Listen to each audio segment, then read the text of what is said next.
কি কি বানিয়েছিস? প্রদীপটা কি সুন্দর, প্রদীপটা খুব কিউট তো।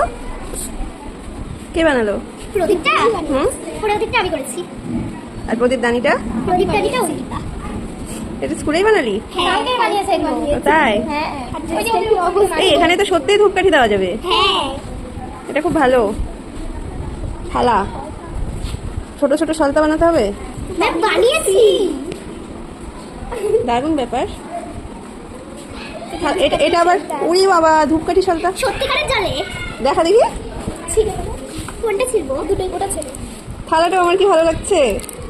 এ যা গেল, এই যে সলতাগুলো। উড়ি বাবা কি ভালো। দেখি প্রদীপে দে, সলতাটা প্রদীপে দে।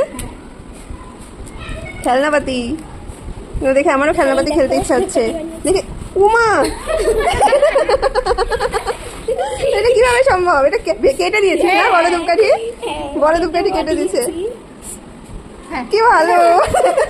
আবার দেখো প্যাকেটও বানিয়েছে, ধূপকাঠির প্যাকেট, সলতার প্যাকেট। শঙ্খটা দেখি, শঙ্খটা, তোমার শঙ্খটা কি ভালো। থালা বাটি, প্রদীপটা আমার খুব ভালো লাগছে, প্রদীপ আর ধূপদানিটা। শঙ্খটা ভালো হয়েছে। এ দেখে খেলনাপাতি খেলতে ইচ্ছা হচ্ছে। আসলে আমরা আগে এরকম বানাতাম না, কি সুন্দর খেলতাম। ভালো লাগছে রে, খুব ভালো হয়েছে। খেল যা, দুষ্টুমি না করে এগুলো বানালে ভালো, হাতের কাজ ভালো হয়। টিফিন টাইমে ছাত্রছাত্রীরা দৌড়োদৌড়ি খেলা বা হুড়োপুড়ি না করে এইসব ছোট্ট ছোট্ট মিনিয়েচারগুলো বানিয়েছে, সেগুলোকে আবার কি সুন্দর করে সাজিয়েছে, সাজিয়ে পুজো দিয়েছে। শিবলিঙ্গ বানিয়েছে, পরে আর একটা গোপাল ঠাকুর বানিয়েছে, প্রদীপের সলতা দিয়ে জ্বালিয়েছে, নকুলদানা ভোগ দিয়েছে, ধূপদানিতে ধূপকাঠি রেখে জ্বালিয়েছে, শঙ্খ, চারদিকটা কি সুন্দর করে সাজিয়েছে।